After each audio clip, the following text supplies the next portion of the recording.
আসসালামু আলাইকুম রহমতুল্লাহ।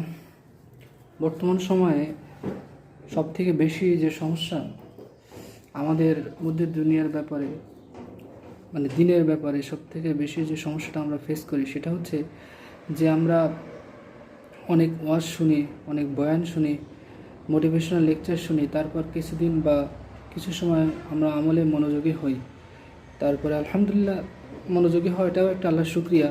কিন্তু কিছুদিন পরে দেখা যায় যে সেই মনোযোগটা আর থাকে না, সেই আগের জীবনে আমরা আবার ফিরে যাই।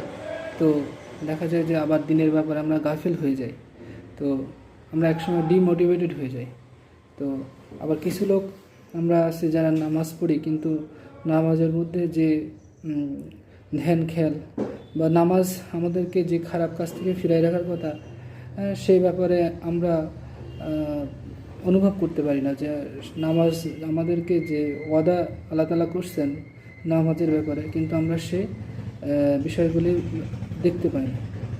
তো প্রথমত আমি যে বিষয়টি বলতে চাই সেটা হলো, দিনের ব্যাপারে আমরা যে সত্তার সাথে মোকাবেলা করতেছি তাকে আল্লাহ পাক পবিত্র কোরআনে বলেছেন প্রকাশ্য শত্রু, আদউন মুবিন, দ্য ওয়ার্স্ট এনিমি।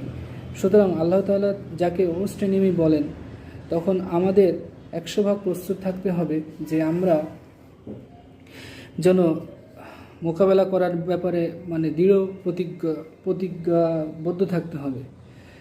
আর এ কথা মাথায় রাখা দরকার যে কোনো শয়তান কোনো পথ বাকি রাখে না আমাদেরকে গুমরাহ করার ব্যাপারে। সে বদ্ধপরিকর। শয়তানের এটা খুবই অপছন্দ যে আমরা আল্লাহ পাকের দিকে ফিরে আসি, আমরা ভালো পথে থাকি, সত্যের পথে থাকি। এটা শয়তানের মোটেও পছন্দ করে না।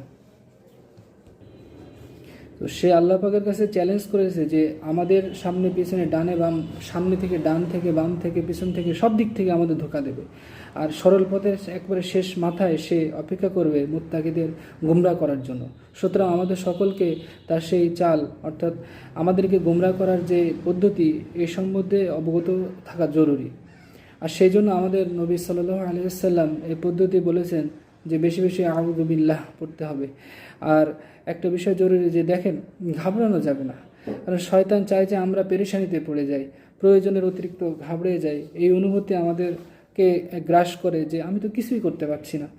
দিনের ব্যাপারে আমরা এরকম ভাবতে ভাবতে একসময় কি হয় যে একসময় দিনের কোনো কাজ করার ব্যাপারে আমরা আগ্রহ হারিয়ে ফেলি, পিছিয়ে যাই।